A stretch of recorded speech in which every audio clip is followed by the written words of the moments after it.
Assalamualaikum warahmatullahi wabarakatuh. Selamat sore, salam sejahtera bagi kita semuanya. Om Swastiastu, Namo Buddhaya, salam kebajikan.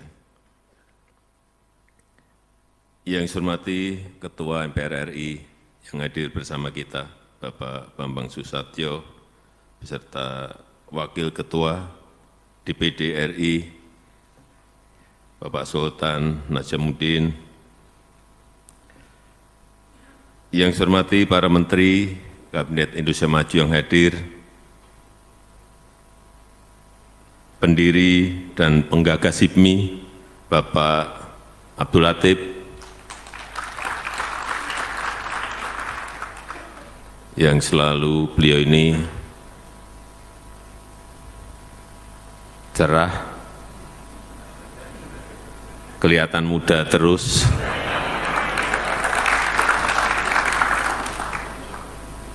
Pergantian ketua HIPMI sudah berapa kali, beliau ini tetap saya datang dan beliau tetap tidak berubah sama sekali, masih muda. Saya nanti mau tanya jamunya apa.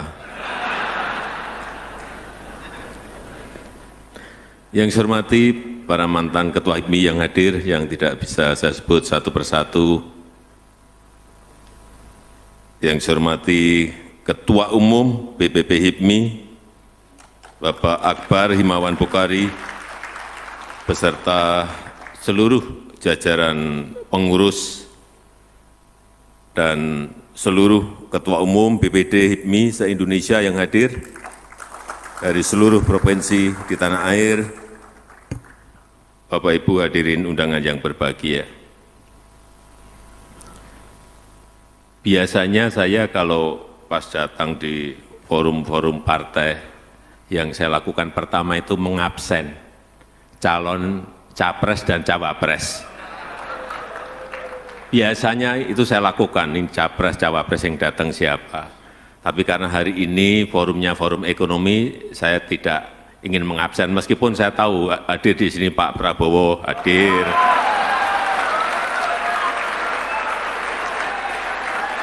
Ada juga Pak Erlangga, ada juga Pak Erik, tapi saya ini nggak ngabsen, biasa saya absen satu-satu.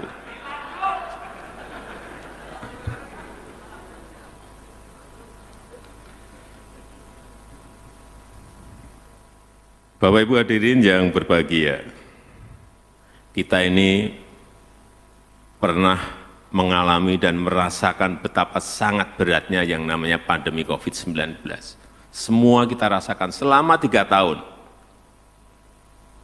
Tidak aja hanya negara kita, tetapi dunia merasakan semuanya dan tidak berdaya. Negara besar maupun negara kecil tidak siap semuanya, tidak ada yang siap. Dan saat itu kita ingat, hampir 70 negara semuanya melakukan lockdown.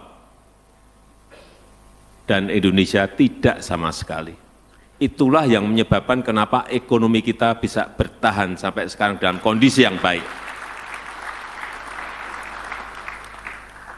Meskipun Bapak Ibu bisa bertanya kepada para menteri, pada rapat kabinet saat itu hampir 80% menteri mengusulkan, menyarankan untuk dilakukan lockdown. Tetapi saat itu kita ambil keputusan tidak melakukan lockdown. Dan dari pandemi selama 3 tahun, mestinya kita bisa mengambil pelajaran dari sana. Jangan sampai pandemi habis kita tidak mengambil pelajaran, tidak memberikan pelajaran kepada kita. Tidak hanya untuk dunia, untuk negara-negara, untuk kita, ini harus kita ambil hikmahnya apa. Sehingga sehabis pandemi ini kita bisa membenahi, kita bisa memperbaiki apa-apa yang kurang, apa-apa yang perlu harus kita perbaiki lagi, dan yang paling penting, menurut saya, bahwa kolaborasi di antara kita ini harus betul-betul kita perkuat. Kuncinya ada di situ. Kenapa pandemi kita bisa selesaikan dengan baik? Saya ingat TNI Polri semuanya bergerak, seluruh organisasi pengusaha semuanya bergerak, Kadin bersama-sama dengan Pak Ketua Umum Kadin, Pak Arsyad, datang ke daerah, dengan HIPMI juga sama, ke daerah untuk apa? Vaksinasi. Dan ternyata kerjasama secara total seperti itu memberikan hasil yang sangat baik kepada negara kita. Sampai saat ini telah kita suntikkan 450 juta dosis vaksin, lebih dari 450 juta dosis vaksin. Sebuah angka yang tidak kecil. Saudara sudah bisa bayangkan bagaimana menyuntikkan 450 juta vaksin kepada rakyat kita yang tersebar di seluruh tanah air Indonesia. Inilah yang kita butuhkan post pandemi. Kolaborasi, bekerja sama, dan saya sangat memberikan apresiasi kepada HIPMI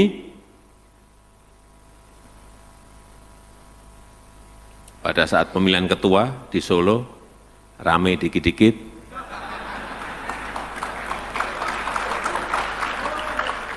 Ya, anak-anak muda biasalah rame-rame dikit. Tapi setelah itu kepilih, semuanya bersatu kembali. Ini sangat baik.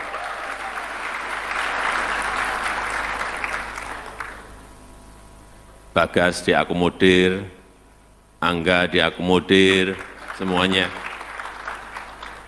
Karena memang HIPMI adalah organisasi untuk urusan yang berkaitan dengan ekonomi. Dan saya lihat tadi yang dilantik juga panggungnya tidak cukup. Saya juga mengapresiasi 239 pengurus, itu bukan besar. Karena negara kita ini 282 juta penduduknya. Jadi kalau pengurusnya 239 ya menurut saya biasa.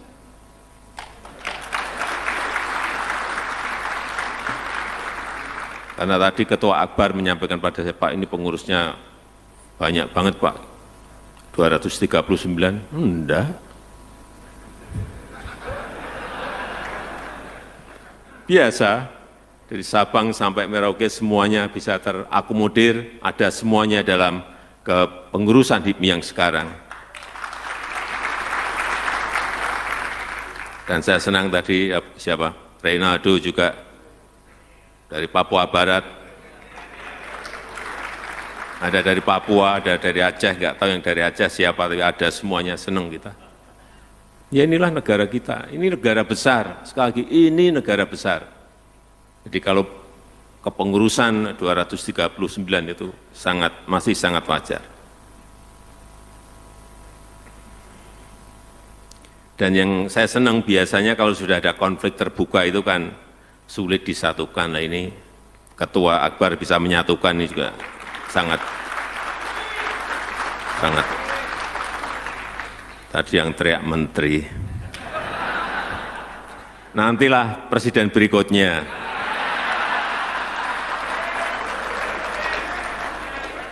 Presiden berikutnya Ketua Akbar menteri. Saya setuju.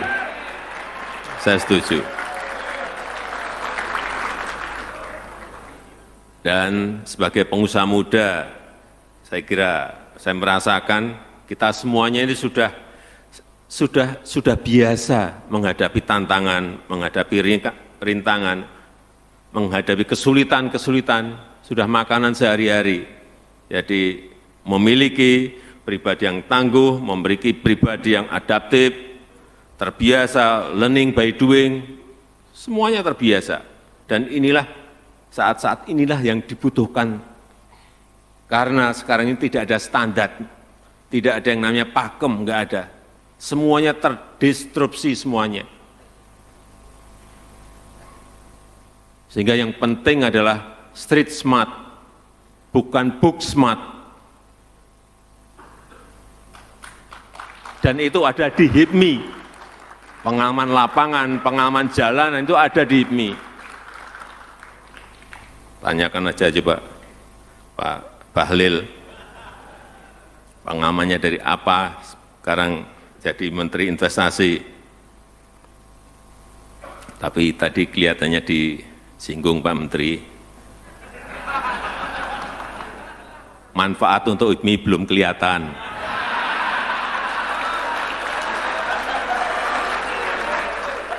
Saya tidak bisa menangkap yang dimaksud apa, tapi saya kira Pak Menteri tahu.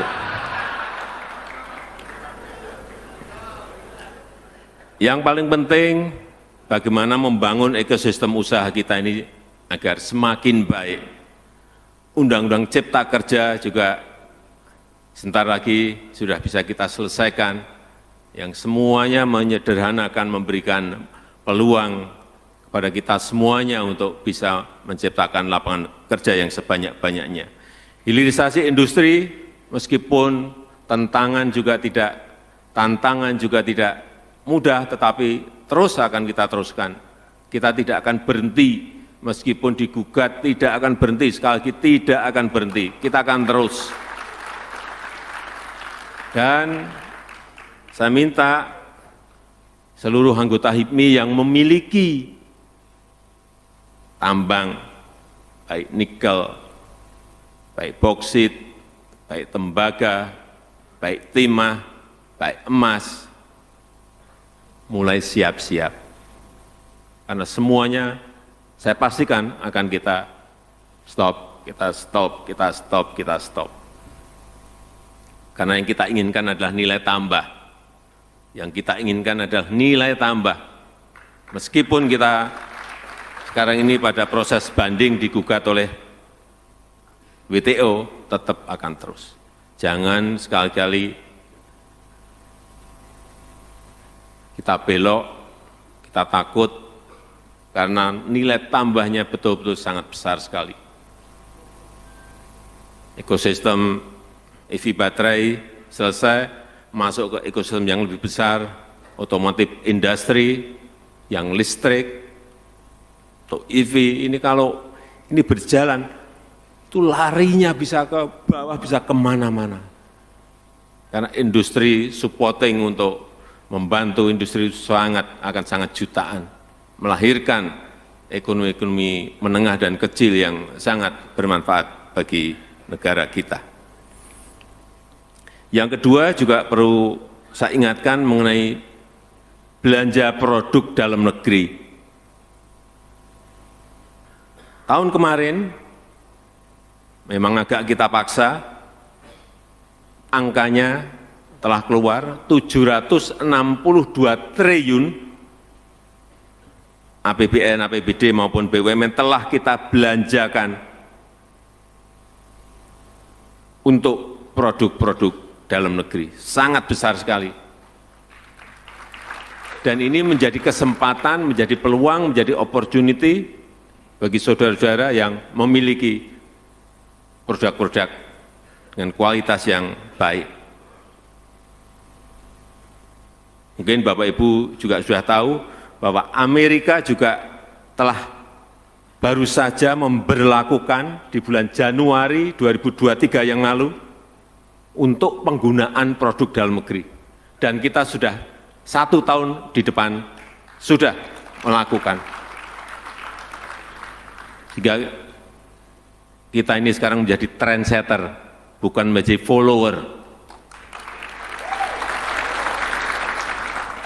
Dan juga ini atas usaha Menteri Investasi, bahwa sekarang 53% investasi itu ada di luar Jawa. Yang sebelumnya 70% ada di Jawa, sekarang sudah 53% investasi itu ada di luar Jawa. Artinya apa? Jadi pengusaha besar tidak harus di Jakarta. Karena investasi di luar Jawa sudah lebih besar.